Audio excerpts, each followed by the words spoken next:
I want to talk more now about Don McGahn refusing to testify tomorrow before the House Judiciary Committee. Joining me now, Steve Cohen, the congressman who sits on that very committee. Congressman Cohen, appreciate you coming on. Let's talk about Don McGahn. He says he's not testifying before your committee tomorrow. So what are you going to do about it?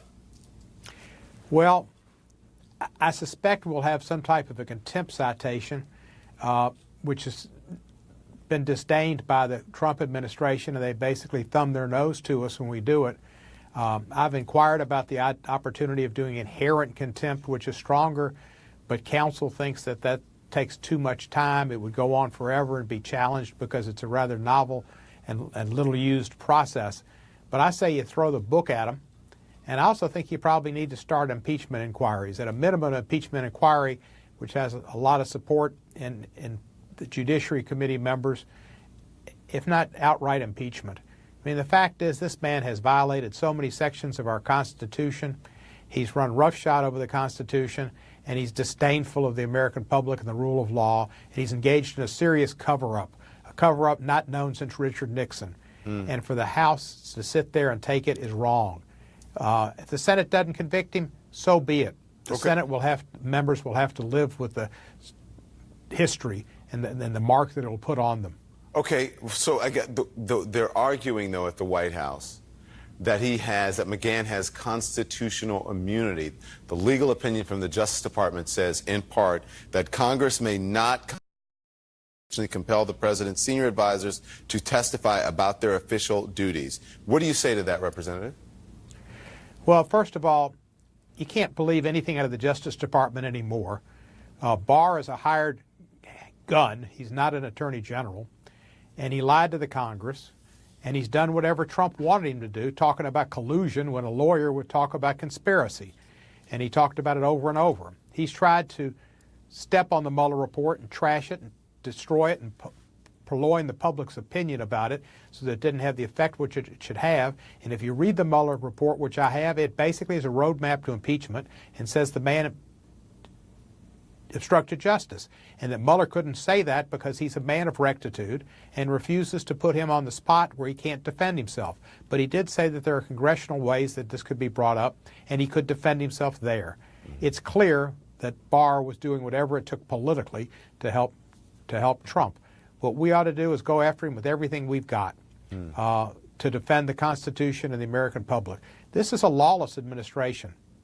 We can't just sit back and be nice. I mean, when McClellan was losing the Civil War because he was playing too nice and was too weak, Lincoln got rid of him, and we won the war. So you're if very McClellan would have stayed in charge, we'd have lost. You're very passionate about it. You said throw the book at him. You should every tool in the arsenal, or whatever, in the toolbox, and every weapon in the arsenal. But how many are other Democrats on board with that? Because there's some hesitancy, especially from the House Speaker, to even talk about impeachment. Are there other Democrats who are on board with you with this? There are quite a few, and many of them are on the Judiciary Committee, which is a committee that gets people who are passionate about the Constitution and the law.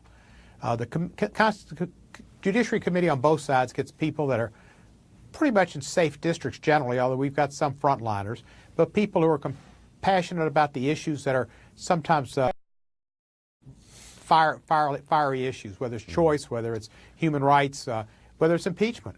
And we can take the heat, and we want to be there in the battle. And, I know there's a lot of support. We had a meeting earlier today, and a lot of people are for opening up at least an inquiry. And I think that the Democrats will win on that. The public will win on it. During Watergate, the people that wanted Nixon impeached was about the same number that want Trump impeached at the beginning of the hearings. But as the hearings went on and showed how reckless and they were, how they were engaged in illegal activity and tried to obstruct justice and then got involved in a cover-up, they found the 23 minutes with Rosemary Woods blocking the tapes and censoring 23 minutes of important material, redacted material. Redacted today is in print, redacted then was on a tape recorder.